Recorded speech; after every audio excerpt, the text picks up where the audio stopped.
What's up everyone? Day 11, just checking in. Again, sharing some tips about how to prepare.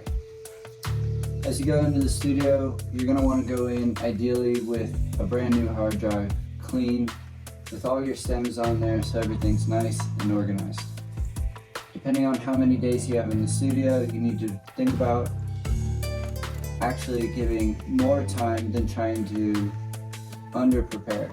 So if you think a project's going to take you 2 hours, safely say it's going to take you 3, maybe even 4 for some of you, depending on where your skill set is at.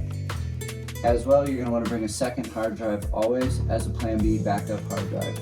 This can be any hard drive you have that you know will be adequate to store the amount of files you may need over the weekend.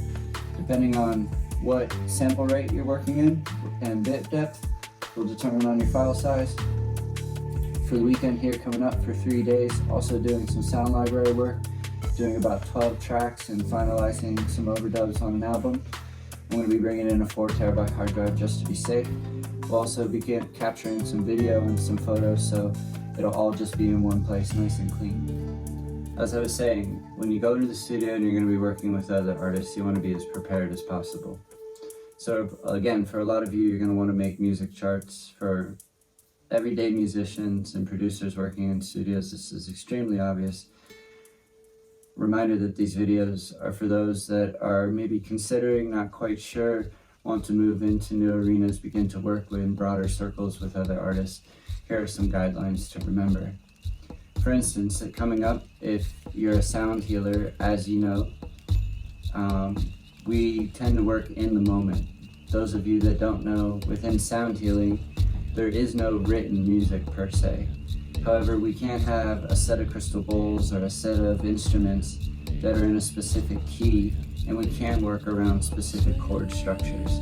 So in the project coming up, I have very simple charts that just lay out the fundamental chords we may be using or the fundamental key of a track that we're laying out. As the track lays out, a lot of the times what happens is, as sound healers, hopefully we've developed a principle we call deep listening, where we take a moment and we really pay attention inside to what is being transmitted to us from the universe.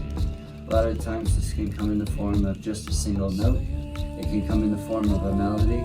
For other producers, for other artists, for other musicians, for other sound healers, sometimes it can show up as a vision.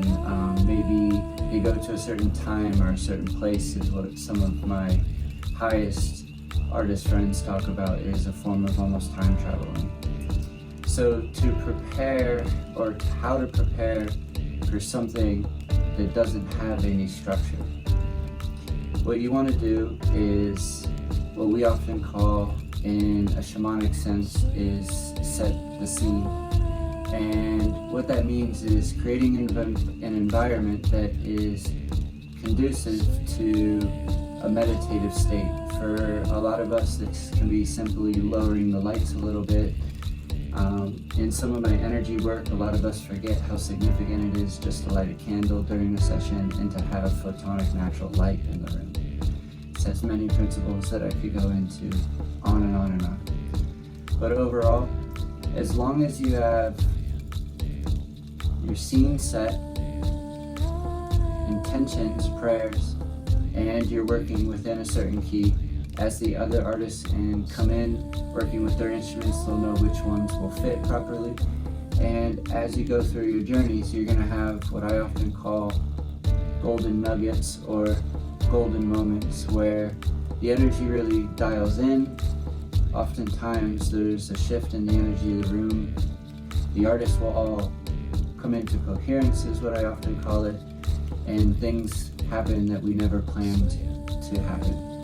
And that, I believe, is where the magic lies, and why I'm doing what I'm doing in this project, why I'm bringing these artists together.